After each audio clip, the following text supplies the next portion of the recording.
Yes, the honourable member for the city. Thank you, Mr. Speaker.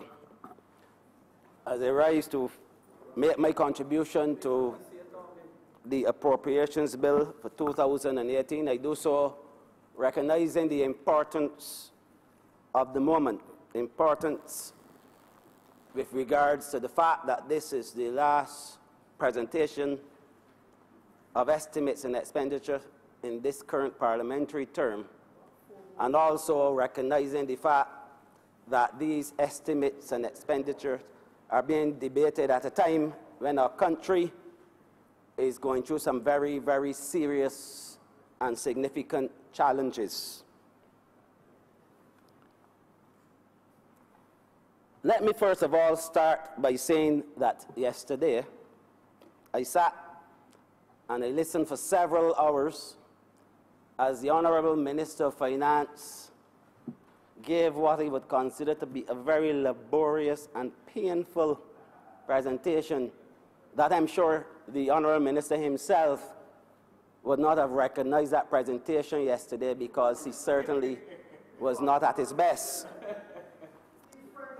Let me say also that this Barbados Sustainable Recovery Plan 2018, which was presented yesterday, and which I have not really had the opportunity to go into any great detail. I think there's one thing, though, that is missing from this plan, well, in the preparation of the plan, and that is that the opposition was not part of that process. And the reason why I'm saying that is because, regrettably,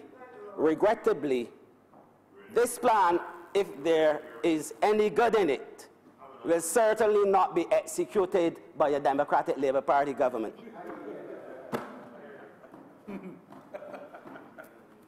Where the estimates of expenditure and revenue are concerned, basically we are dealing in this 2018-2019 period with approximately $3.2 billion estimated current revenue, approximately $4.5 billion estimated total expenditure, which gives us approximately $1.2 billion of excess of total expenditure over current revenue. That is the state of play that we are facing today. And it is similar to last year's presentation. I believe it was slightly lower in terms of the excess. But that is what is facing this country today as I speak. And listening to the Honourable Member for St. John this morning in her presentation, the Honourable Member applauded the government for three things that I remembered: the Cultural Industries Bill, heritage, tourism, and then the Honourable Member spoke with regards to education in terms of the number of universities and medical schools that are being established in Barbados. And while I cannot fault the Honourable Member for what the Honourable Member said, certainly cultural industries, that was one thing that we supported on this side. And that is something that excited me when it was presented by the Honourable Minister, because having researched this subject in order to make my presentation, I recognize that this was certainly an area that this country could benefit from significantly, because it is an area where we do have a competitive advantage given the abundance of talent on this fair island of ours. Also, heritage tourism, the designation, UN designation that Bridgetown and its historic garrison carries, that also is an area that excited me, having recognized the fact that within the tourist industry, the tourism sector, that heritage tourists are considered to be the high spenders in tourism. They spend the most when they visit destinations. And so certainly those two areas I figured would be areas where a failing economy such as ours could benefit from significantly, and that government then would focus its limited resources in areas that could generate revenue and areas that could really put us on a growth path. And when we look at the estimates in expenditure and the 5 or 6 hours taken by the Honourable Minister yesterday, there was nothing really to indicate to us that this certainly was something that the government thought was a priority. And that, for me, was a disappointment. Listening to the Honorable Minister yesterday as well, and in relation to the questions posed by the Leader of the Opposition, we still have not heard anything regarding the level of international reserves today and the associated issue of whether or not the foreign reserves are adequate and whether or not they're under threat in terms of the monetary stability and the plans to address these. Also dealing with how many Barbados dollars the central bank have printed to buy government debt in order to keep the government afloat. Nothing has been said about that. And in terms of the estimates presented yesterday, the reduction in subsidies and transfers of $87 million, nothing has been said by any honorable member on that side in terms as to how we are going to achieve that. And finally, in terms of the crumbling infrastructure that is negatively affecting the country in areas like sewage, the sewage system, roads, buses, garbage trucks, etc., we are yet to hear anything on these issues. But I believe in recognizing the fact that this is the last presentation in the current parliamentary cycle, I also think it is important that we look and see over the years, the last 5 years to 10 years, what the government has been able to achieve on its pathway to progress that was touted several years ago. And I recall that the government's programs and plans were based on development that was supposed to have been socially balanced, economically viable, environmentally sound, and characterized by good governance. And if we were to look at these issues in relation to what has been presented over the past several years, then I think that that would give us a clear indication as to exactly where we stand as a country. I think the economical viability of the plans, but certainly we are in a very serious situation, as we all know. This country is aware of that. When we look, for example, at the fact that we have not been registering the growth rates that we would like, when we look at the spiral in debt, and I remember the honourable member from St. John in a presentation this morning speaking to the fact that the Barbados Labour Party was a spending government, or worse to that effect. But when you look and see that in 2008, when the Barbados Labour Party administration demitted office, that our debt as a percentage of GDP was about 64.2%. And up to this point in time, that debt has been more than doubled. It now stands at 135%, or up to 145 or 150%, depending on the figures that you are using. And that suggests to me that what was said this morning by the honourable member needs to be re-examined. When we look at the significant increases in the cost of living in this country, with a government that came in with cost of living being the #1 priority, significant increases in the cost of food, significant increases in utilities, and so on. When we look at the fact that our major economic engines have been misfiring and continue to misfire, and when we have created some new engines like the cultural industries, like heritage tourism, yet we still do not see it fit to allocate the adequate resources to those engines that hopefully those engines will cause the others to ignite.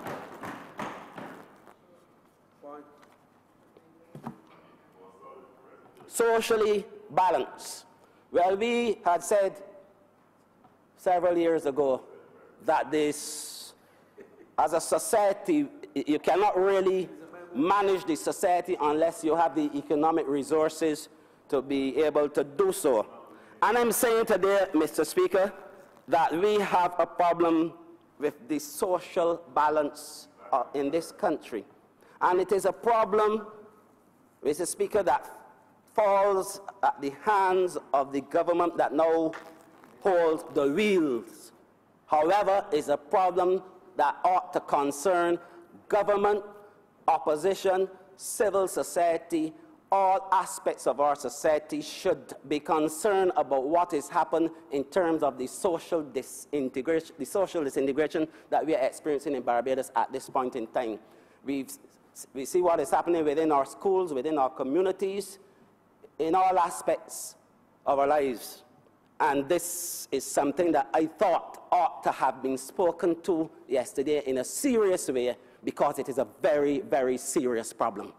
And I said in my last budget speech in this honorable chamber, I said that this social disintegration, in my view, was even worse than the economic situation that the country is facing at this point in time. And I likened it on that occasion to a hurricane coming off the African coast, where we could see it coming. We could see the negative impact on the countries that it hit across, coming across the Atlantic. We had time to prepare, time to ensure that our country was protected from such, but we have not done enough in order to prevent some of the things that are happening. Nevertheless, it is a multidimensional problem that a unidimensional solution will not solve. It has to be dealt with collectively and urgently. In terms of social viability, we've had a situation now where the middle class have been pounded into submission, that sometimes it's very difficult to make the distinction between working class and middle class. We've had a situation where the economic policies of the government have hit at the belly of the most vulnerable, especially those living within the St. Michael constituencies, where we have a lot of people who are unemployed and underemployed. And I certainly would have liked to have heard some plan of action that was designed to rescue such persons. So in terms of the social balance of our country, I think that the government has dropped the ball. Environmentally sound, we've had issues relating to the environment. We've had problems in sanitation in terms of the collection or the timely collection of garbage in our country. And although one cannot fault, in fact, I would give credit to the workers at Sanitation Services Authority, because you see them day in, day out, and even during the night, working very, very hard. But unfortunately, they just do not have the resources to be able to perform at a more satisfactory level. We have problems with sewage. And only yesterday, we heard or we learned about the situation at Bridgetown. And I credit the authorities for at least coming out and speaking in a timely manner to people, in the residents and the business places, in terms of informing people as to exactly what is transpiring at the Bridgetown plant. And I'm not prepared at this stage. I'm not going to second-guess the authorities in terms of what they have indicated about what is going on there. But I would urge the authorities to continue to keep residents and people who transit the area informed as to what is happening. And I pray to God that it does not escalate into something that is beyond our control. In terms of good governance, well, that would have to be decided by the people of this country. Whenever that time comes, the people will make their decision, and we will know exactly where we are with that. The fact that Barbados has moved from position 31, I forgot to mention this with the social balance just now, from 31 to 54, 31 in 2008 to 54 in 2016, that is the United Nations Human Development Index. And although we are still doing reasonably well in terms of the region, certainly we are no longer punching above our weight. And we are more or less dropping out of featherweight or bantamweight. Because obviously, if we have a socially imbalanced situation with an economy that is not viable, then that is the result. Because all of those indices that are measured to produce what the UN does, those indices have been hard hit by the prevailing situation in our country. And so, let's move very quickly to housing. And I'm not going to say very much in this regard, because housing continues to struggle, national housing, in terms of being able to sustain itself. They too are suffering as a result of the situation confronting the country. And I recall the Honorable Minister with responsibility for housing speaking to much applause in terms of the conveyances and those people who were or are to be given their houses, and I have no issue with that. In fact, I am very happy for those persons, and any time at all that working class people are being given an opportunity in this country to own or earn anything, I think we would all support that.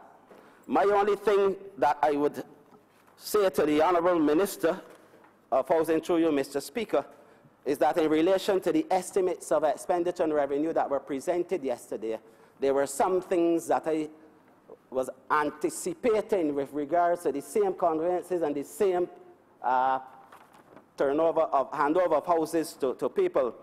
And these things, when you look at maintenance, for example, which has been a serious problem within the Ministry of Housing and National Housing with the estates, especially the aging estates, but not limited to the aging estates, including some that have been recently constructed. Recently, within the last 5 to 6 years, there have been some serious issues.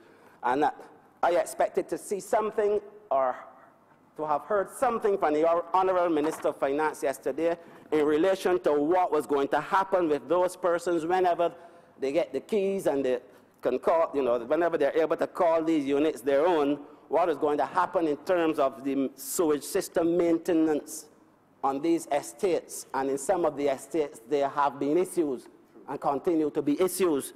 What's going to happen with the general maintenance that would have been required over the years due to the aging situation with a number of the estates, the electrical upgrades that were promised for so long, the structural defects that exist that need to be corrected. What's going to happen with the common areas now that we would obviously be having a situation within even a single estate where some units are now going to be owned by the persons who live in the units, and then there are other units that will continue to be owned by the National Housing Corporation. What is going to happen to the common areas? Who is going to determine the responsibility for those common areas within these estates? These are issues that have to be worked out before we could start really applauding ourselves in here, even though, as I said, I'm very happy that people are going to be in a position to own their own homes. I would like to say also that in terms of the urban tenantries program, I know about 3,000 lots were distributed by the last Barbados Labour Party administration, but what is happening with regards to a lot of those persons who are still occupying tenantry lands, people who would like to be able to improve their situation but cannot improve their situation since they do not own the land. Some people who've been living on the land, their families, for 40, 50, 60 years. And Mr. Speaker, this is one of the principal reasons why Bridgetown and the urban communities within St. Michael continue to look the same way as they did several years ago. When one compares with what is happening in other parts of Barbados, the problem is that people have been living on land for several years that they do not own. And if you do not own the land, you really cannot do any sort of improvement with the houses that you own. And that is an issue. And I believe that this is something that should be resolved or should be dealt with as a matter of urgency by the government in the same way as the government is dealing with the handover of the units. And with those few remarks, Mr. Speaker, let me thank the constituents of the city of Bridgetown for permitting me to be of service to them in this honorable chamber. And I know that God willing and the will of my people in the city of Bridgetown, that I will be returning to this chamber on the next occasion. Thank you.